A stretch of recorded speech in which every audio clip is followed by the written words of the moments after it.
La parole est à Monsieur Jacques Krabal pour le groupe RRDP.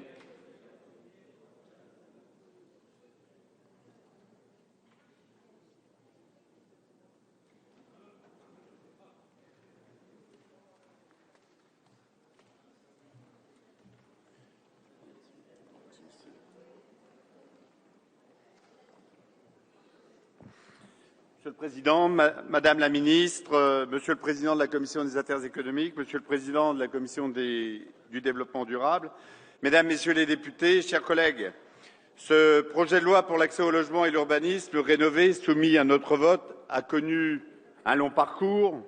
Après de vastes concertations en amont et d'intenses débats législatifs tant à l'Assemblée qu'au Sénat depuis juillet 2013, nous allons aujourd'hui voter le texte adopté en lecture définitive lundi, après la réussite de la commission mixte paritaire.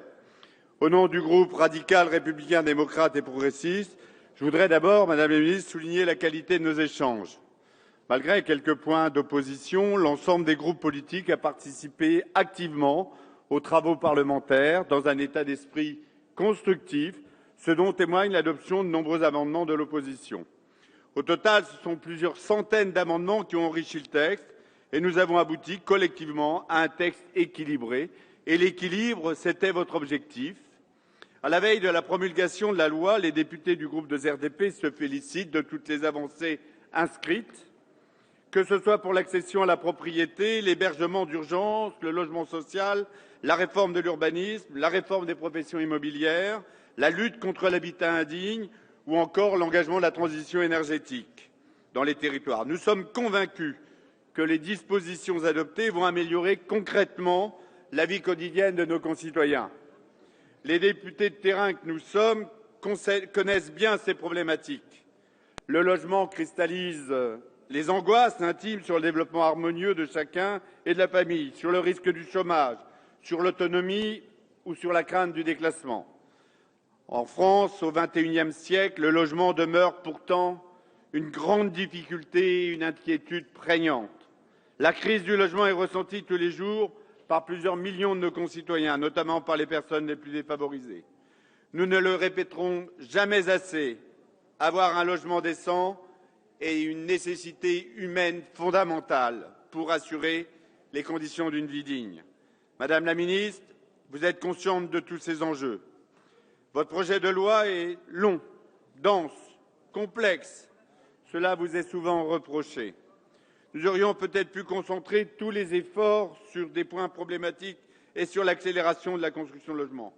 Au sujet de la construction de logements, nous connaissons la force de l'effet de levier des dispositifs d'incitation fiscale et à ce propos, nous espérons que la révision du zonage permettra de bien distinguer les zones tendues afin de relancer la construction sur les territoires en tensions oubliées.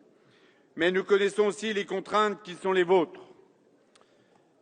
Pour lutter contre les problèmes de mal-logement et les tendances à la hausse des prix et de manière générale face à l'ampleur des défis, nous avions probablement besoin de ces propositions fortes. Ce texte était attendu par nos concitoyens comme par les élus pour apporter des réponses structurelles à cette crise qui dure depuis trop longtemps, hélas.